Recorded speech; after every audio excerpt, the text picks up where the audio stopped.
Системи ППО. 2022 সালে রুশ অভিযান শুরুর পর যুদ্ধ সংক্রান্ত নিজেদের প্রযুক্তি সক্ষমতা বাড়িয়েছে ইউক্রেন। আর এই অগ্রগতি সংক্রান্ত তথ্য ভাণ্ডার এতটাই গুরুত্বপূর্ণ যা দেশটির যে কোনো মিত্র দেশের জন্যই অমূল্য। এমনকি তথ্য ভাণ্ডারটি অংশীদারদের সঙ্গে সম্পর্ক আরও শক্তিশালী করার চাবিকাঠি হয়ে উঠেছে। এমনটাই মন্তব্য করেছেন ইউক্রেনের উপপ্রধানমন্ত্রী মাইখাইলো ফেডোরভ। তবে এসব তথ্য ভাগাভাগি করার বিষয়ে ইউক্রেন খুব সতর্ক অবস্থানে রয়েছে বলে জানিয়েছেন তিনি।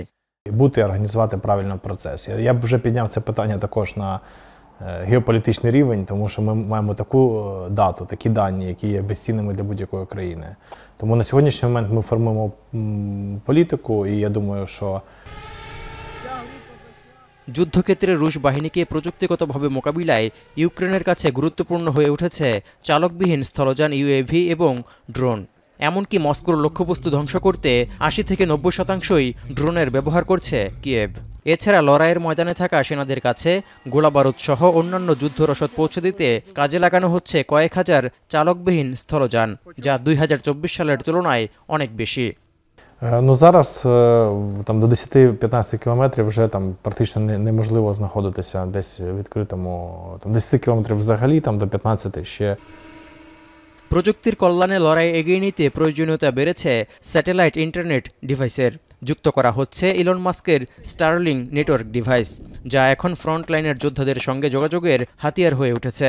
এরই মধ্যে প্রায় 30,000 স্টারলিং ডিভাইস স্থাপনে পোল্যান্ড খরচ বহন করছে বলে জানিয়েছেন ইউক্রেনের প্রেসিডেন্ট ভলোদিমির জেলেনস্কির ঘনিষ্ঠ এই সহকর্মী।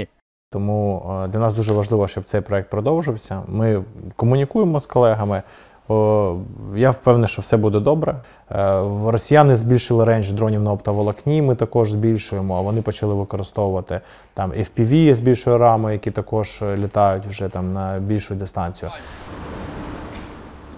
পাল্টা আক্রমণে ইউক্রেন চালকবিহীন স্থলযান ইউএভি এবং ড্রোন সক্ষমতা বাড়ানোয় সীমান্ত লাগোয়া রুশ বাসিন্দাদের মাঝে আতঙ্ক বিরাজ করছে। ইউএভি প্রতিরোধী জাল দিয়ে ঘিরে ফেলা হচ্ছে শিক্ষা প্রতিষ্ঠান ও বসতভিটা। বেলগোরিদের এই চিত্র তারই আভাস দিচ্ছে।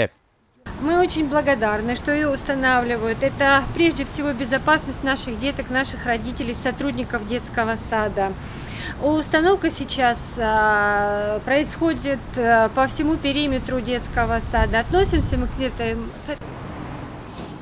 ইউক্রেনের ড্রোন হামলা থেকে সুরক্ষায় প্রতিরক্ষামূলক জাল স্থাপনে শিক্ষা প্রতিষ্ঠান সহ অন্যান্য সামাজিক সুবিধামূলক স্থাপনাগুলোকে অগ্রাধিকার দেয়া হচ্ছে। এই প্রকল্পের জন্য প্রায় ৫ লাখ বর্গমিটার প্রতিরক্ষামূলক জাল কেনা হয়েছে। তৌহিদুর রহমান, এখন বিশ্ব।